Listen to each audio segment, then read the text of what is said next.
Avec des enfants, des personnes âgées, vieillissantes, des ados, des jeunes adultes, en fait, on apprend, quand on est éducateur spécialisé, à aborder, à appréhender effectivement tous ces profils. C'est ça.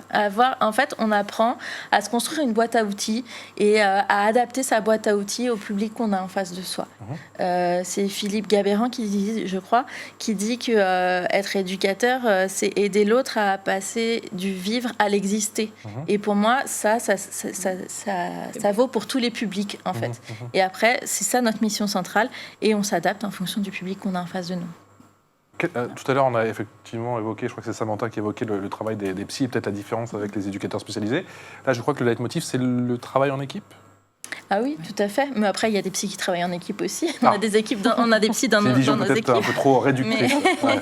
Mais bien sûr, l'éducateur spécialisé travaille en équipe quasiment dans toutes les structures où il travaille, et c'est quelque chose qui est primordial. C'est-à-dire que vous ne prenez pas une seule décision sans en avoir parlé On prend des décisions au quotidien, mais en même temps, même quand on est seul dans l'accompagnement face à une famille, par exemple, quand je travaillais en éducative en milieu ouvert, je me sentais jamais seule, en fait, parce que je savais que dans mon sac à dos, je partais symboliquement avec mon sac à dos, avec l'équipe avec moi, avec le psy, la chef de service, et puis l'institution, en fait. On représente une institution, donc on n'est pas seul. Et parce que dès qu'on a un doute, quelque chose, et les décisions importantes sont prises en équipe, ça c'est sûr.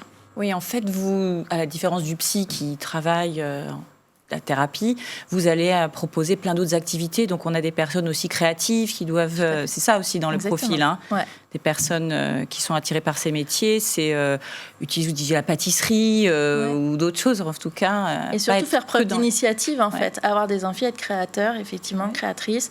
Et puis faire preuve d'initiative, savoir rebondir, etc. On est dans l'action, en fait, vraiment. C'est un métier d'action. C'est tout à fait ça. Est-ce que l'éducateur spécialisé peut être amené à intervenir directement dans le milieu familial? Est-ce que vous avez l'autorisation, les outils surtout Oui, tout à fait, bien sûr.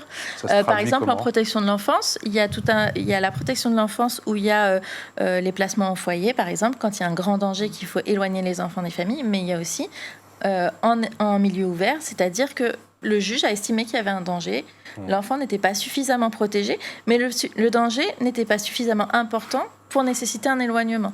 Et donc là, on va aller à domicile soutenir les parents dans leur fonction parentale, c'est-à-dire leur faire prendre conscience des dangers que le juge a identifiés et surtout montrer comment ils évoluent, comment ils arrivent à de nouveau protéger leurs enfants, et les aider à comprendre ce qui se passe pour leur enfant, ce qui se joue pour eux, et puis du coup se repositionner, se réajuster.